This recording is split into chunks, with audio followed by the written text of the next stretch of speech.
Right, hello everyone. Jono, kick us off. Straight into it, mate. No introductions. That's No, it. I'm That's the joking. intro.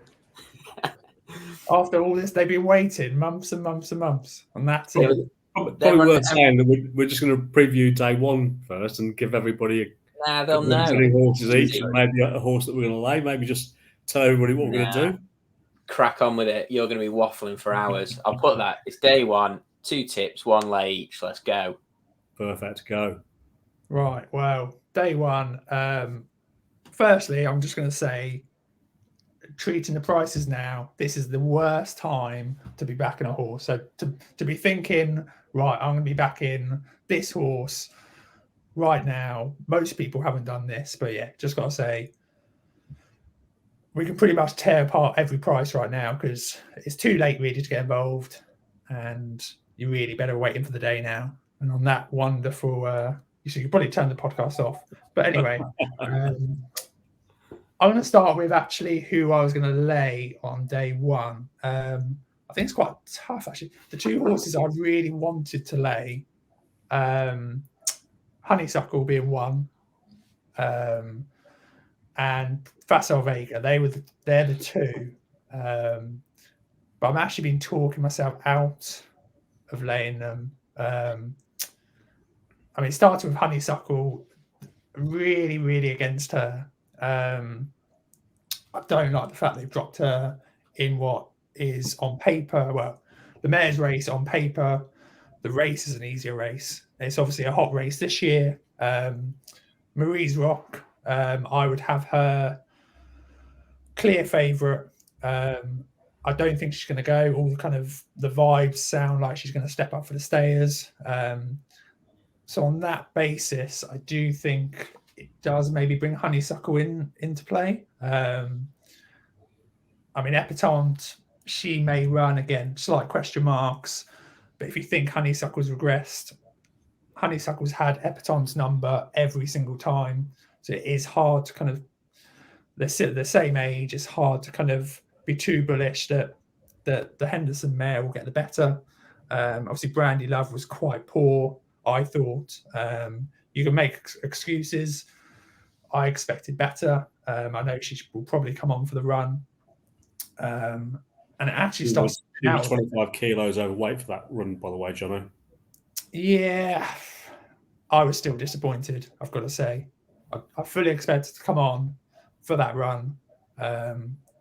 But yeah, I think she should have done more than that. I don't think Willie Mullins tends to leave. Well, all right, 25 kilos overweight. So clearly, if that's the case, they've left plenty to work on. But I just don't see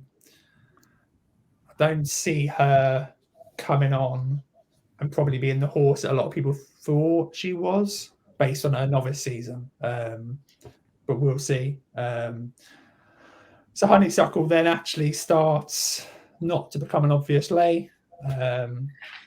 Love Envoy, I think you can question. Again, very promising. Echoes in Rain has a chance. So yeah, I really want to lay Honeysuckle, but again, if Marie's Rock was in the race, I would have her as clear favourite. In terms of Facile Vega, again, I don't like what happened last day in Dublin. Yes, went off a mad pace. Clearly something amiss. He's better than that. And my initial reaction is just to write him off. I did back him off the back of it, just on what the price was pushed out to, purely on it. It just made sense. But I couldn't actually say, yes, he's the horse. I still think he's going to be the winner. Elete Toms, I really liked that performance. But I can't get away then from the fact that Facile Vega beat him pretty convincingly at Christmas. So again, I'm looking at the 2 horses I really want to lay, and I'm struggling. That's a good start. So you're not laying one. Yeah.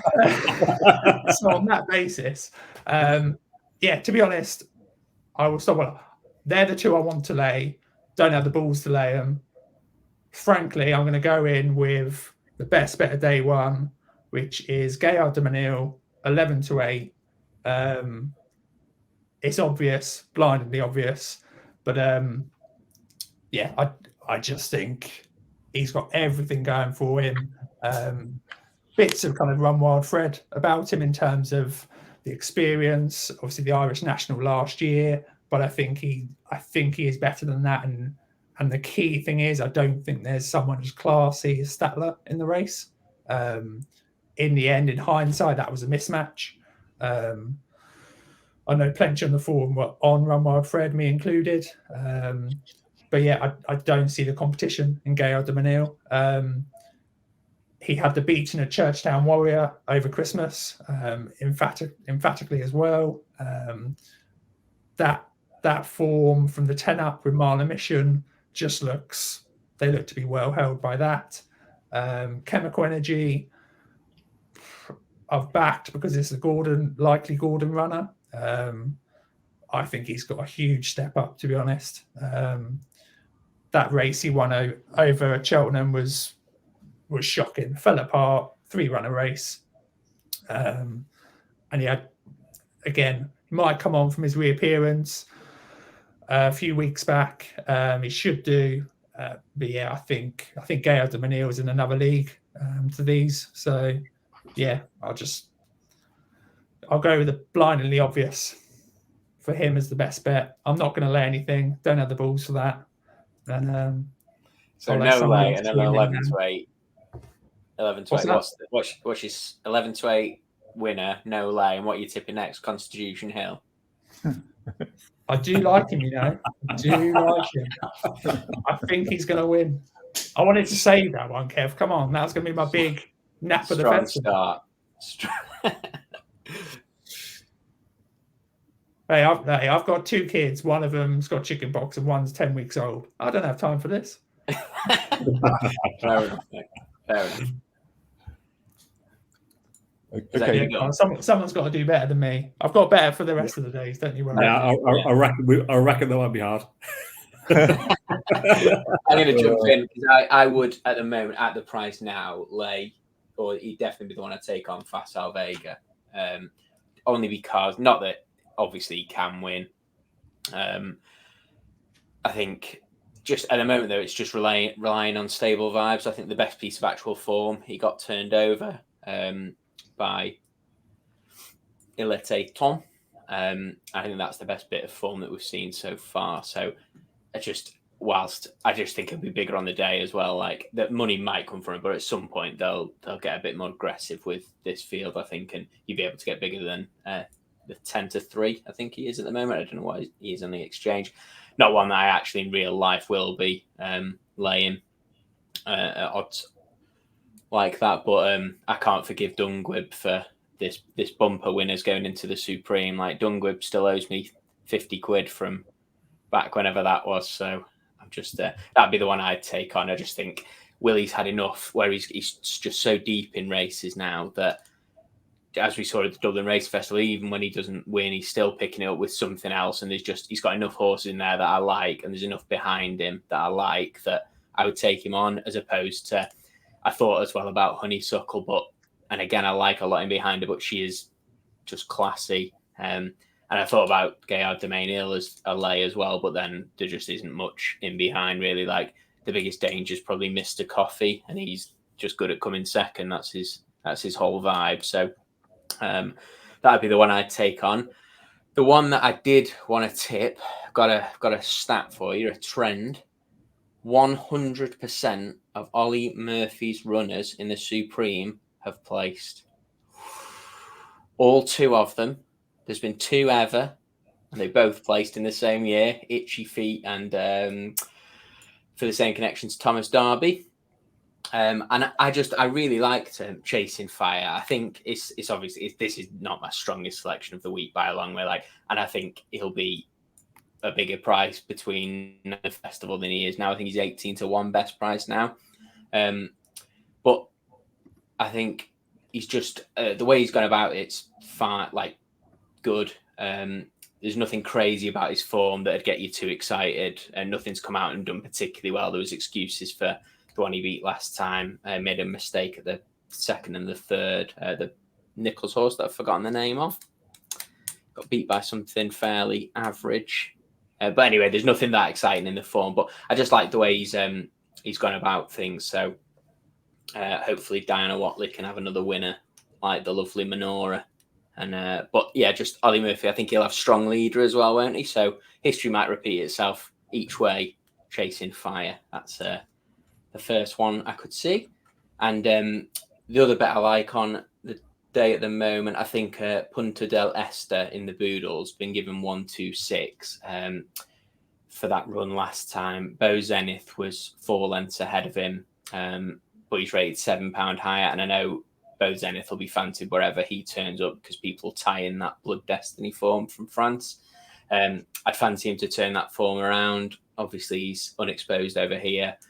I think going into the race, I don't think they were running for the Boodles, but I think early mistakes early on. He was out the back, made a couple of mistakes early, and Plan B would have come into contention pretty quickly. And he stayed on well without being absolutely walloped.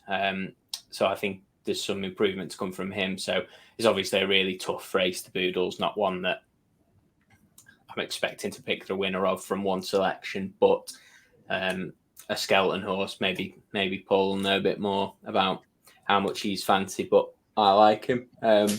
So I think 14-1's a fairly solid poke for him.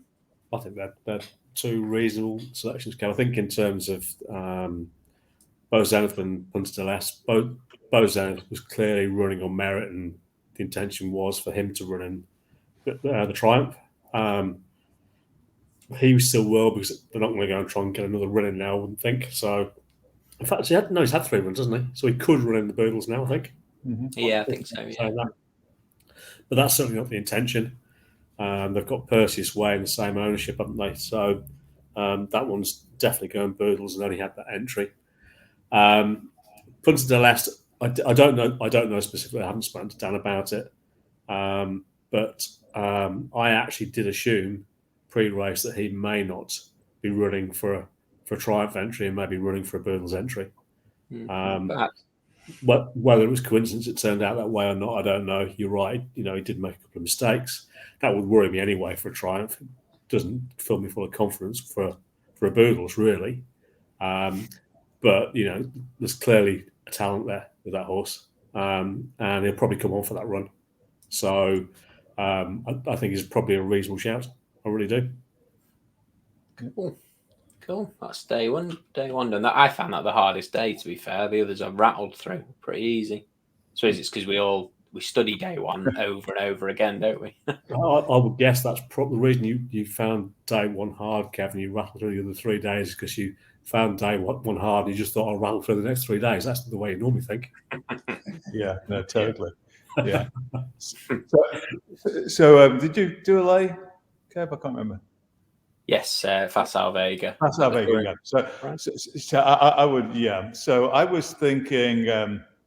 First of all, I really agree on Chasing Fire. I think it looks a real solid horse. Actually, he hasn't beaten much, but I think the ground should be perfect for him. And I think Ollie Murphy was doing something on Matchbook today. I've not seen anything, but there was some profile, so it'd be interesting to see what comes out of that. But I think he's got a real good each way chance. Yeah, I forgot to mention with him that. Oh no, I've lost it again. Sorry. I thought the Dublin Racing Festival Il Était Temps performance was really solid. He was running pretty free for most of that race and came swinging into the straight, and he wasn't never that far really behind Facile Vega, to be quite honest. And the time was a pretty strong time, but look at it, it's a fairly evenly run race. It finished in line with the overall sectionals for the race. So I think that sort of said, all the excuses about how quick they went, and they went pretty quick. I still think that was probably his best performance by a long way for Il Était Temps. So I think he's a good bet in the first race. So each way I'm chasing fire, and I would go with Il Était Temps. Marie's Rock, if she goes, I think would be my selection in the mares, but I would actually prefer to see her in the stayers. But if she went to the mares, I would definitely have her there. I didn't think the Brandy Love performance was too bad. She was giving a lot of weight away, and as Paul says, overweight. And I think with 3 weeks to go, you're not going to burn her up and run the risk of bouncing 3 weeks later. So I think it's all part of the plan to get her ready for Cheltenham. She should be good left-handed. So I think in the absence of Marie's Rock, I would probably go with Brandy Love as my other selection on day one. I do want to, well, I'm going to say this on Thursday. I'll wait till Thursday. I'll say something about a horse on Thursday, which could run on Tuesday. So I'll sort of reserve the right to go back to Tuesday. And then the lay, I'm going to lay probably both John Bon and El Fabiola. I'm hoping and expecting Dysart Dynamo over the 2 miles versus the 2 mile one, and over 11 fences, over 13 fences versus 11 fences, coming up pretty quickly on a turning track. I think if he could get in front of them, he could be catching these two out. I do take the view that Aidan Coleman was a bit sort of too relaxed on John Pond at Warwick, and he was a little bit too confident. But I think Dysart Dynamo, if he could get away from them, save a little bit in store for the hill, which is a question, of course, I think he could be a decent proposition. And so I would lay both Fabiola and John Bond. Interesting.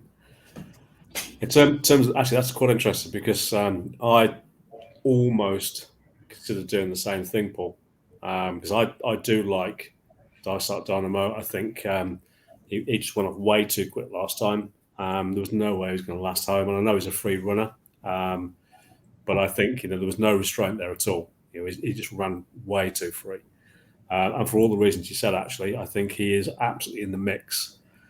I think it's actually a really hard race to call, in actual fact. I don't think I'd be as bullish enough to lay him. To lay John Bon and El Fabiola, because I don't think there's a lot between the three of them. I understand why the prices are the way they are, but in my mind, in terms of ability, I could have them close to co-favourites of 3. So, I'm not thinking dissimilarly to you. It's been a reasonably easy race to sort out and organise a book on, and I would imagine most people that have made a book on that have made a book on it fairly easily. I suspect you probably have too, Kev. It wasn't hard if you got on those horses early. But in terms of my lay, I'm with Kev. I'm with laying Facile Vega. The only horse in the last 10 years that hasn't either won every race or at least finished second or third is Lebec, the nutcase that was Lebec. In what was probably one of the worst Supremes in living memory, probably the second worst in living memory. We had what was the Tom George horse that won recently? Somerville Boy. Yeah, Somerville Boy. That was probably just equally as bad. And I don't think this race is as bad as those two races. Not that I can take that as that one piece of form in isolation. But I'm actually not sure that the form amounts to much anyway that I've seen. I think I've seen the Racing Post ratings. I don't agree with them. I use Racing Post ratings as a guideline, and my eyes are drawn to them to make me go and look at things. But I'm not a slave to them, and I'll challenge them. I just don't agree with the rating that they've given him. I think it's way too high. Sure, he's a decent horse. He was a very good bumper horse. Not convinced it was a particularly bumper crop of bumper horses last year, actually. That's another consideration as part of that. But the biggest concern for me is, he had a really hard race. He just had a really hard race. And horses that have a hard race at the Dublin Racing Festival tend not to run so well at the Cheltenham Festival. And that's followed through year after year. So that concerns me. And I think his price is horrible. really for what he's done and what he's achieved. He's around the 3-1 mark. And I don't think this is a bad Supreme. I think there are some decent horses in there, and there's been a lot of hype around one of them. I'm not sure I entirely agree about Ilete Tomp either. I think he's a very good horse. Don't get me wrong, but I don't think he'd be any kind of good thing either. He benefited from picking up the pieces from a suicidal pace. The reason he reversed the form with Facile Vega was because the two of them went off like lunatics. So, look, who's to say, Facile Vega is any better than High Definition? That's the problem I have with Facile Vega on evidence so far. But I do agree, there's some value elsewhere in the race. I think the Ollie Murphy horse is certainly one that I've looked at. He's one that I have backed. He's not the one that I'm putting up. I'm going to go for an even bigger price than that. And I suspect with a horse that people haven't even thought about, and that's a horse called Lastro Boy of Evan Williams. I think he's 33-1 now. There's no run and no bet. I think that's pretty decent. With extra places later, I think he could be a really good value bet. I like him because he was beaten in the Tolworth a couple of lengths by Timoris. And Timoris is short 8-1 for this. And I know a lot of people throw out the Tolworth stat and, what's the form worth? Well, Somerville Boy came from the Tolworth, I think, didn't he? Unless I'm wrong. So, I don't believe just because a race has got a particular name, the horse can't win another race. I don't really buy into that kind of principle. Do I see Timoris as the winner? Probably not. I think he'll run a decent race for what it's worth. But the reason I quite like Lastro Boy, he was beaten a couple of lengths by Timoris in that race. But on better ground in their bumper days, Lastro Boy actually beat Timoris. And I think the key to Lastro Boy is actually getting a bit of better ground. I think he wants quicker ground. And if we have sort of typical festival ground, I think he can reverse with Timoris, which makes 33-1 quite appealing, actually, as an each-way bet. So he's the first one I'm going to put up, and I suspect that's a horse that hasn't been on anybody's mind. Everyone will have their free £2 from Sky on there, won't they? Well, there you go. £2 free. Yes. You know what we're all like. We're so hungry that we've already spent that. Most of us don't get it in the first place, unfortunately. But anyway, that's another thing. Don't get me on the bookies. My second horse is Cougar in the Boodles at 16-1. And at that price, he is theoretically the JP fourth string. And I don't believe the JP fourth string for 1 second. Paddy Roach is, let's say, is a fairly astute trainer. And I think he's campaigned him very nicely, pretty quietly, and then saved him quite nicely for this too. He ran in that Down Raw race, which has been quite a good guide for the Boodles over the years. The meeting in November, the Down Raw Gold Cup meeting, and that single piece of form makes him really interesting for me for this. I think that's one of the best pieces of form we've seen from a juvenile this season, including probably everything other than the front 2 or 3 in the Triumph. We're obviously still yet to see his UK mark. I think he's probably going to be around the 130 mark. I think that's more than fine. His run at Leopardstown at the Dublin Racing Festival, you can completely ignore. He ran free, probably deliberately. His race was gone in the first half a mile. So it's not the way you typically expect to see him running. It doesn't really matter whether the handbrakes are on or whether horse is running free. They're not going to. It's going to have the desired effect, and they're not going to run on merit. Baseline is for him. He was 92 raced on the flat and still very unexposed. And I think Fast Run Boodles will suit him absolutely perfectly. And I think he's very overpriced at 16-1. So he'd be my second horse on the first day. So none of these short price horses that that Jono is going to put up for the rest of these podcasts.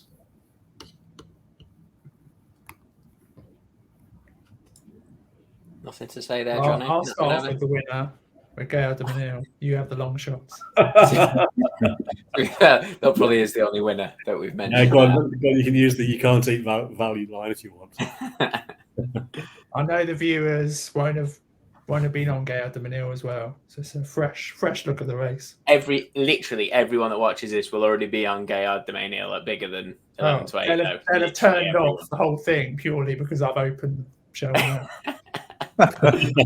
Maybe. Right, day one done. 27 minutes. I remembered what I was going to say now, Paul. You know, when I interrupted you and I was just silent, it was just that it didn't look a particularly strong renewal. That was it. It was like, that wouldn't have been worth interrupting you for anyway, would it? No, it wouldn't. But thank you anyway. So. Yeah, it's all right. We'll get slicker. We've not done one for a while. Right. Okay.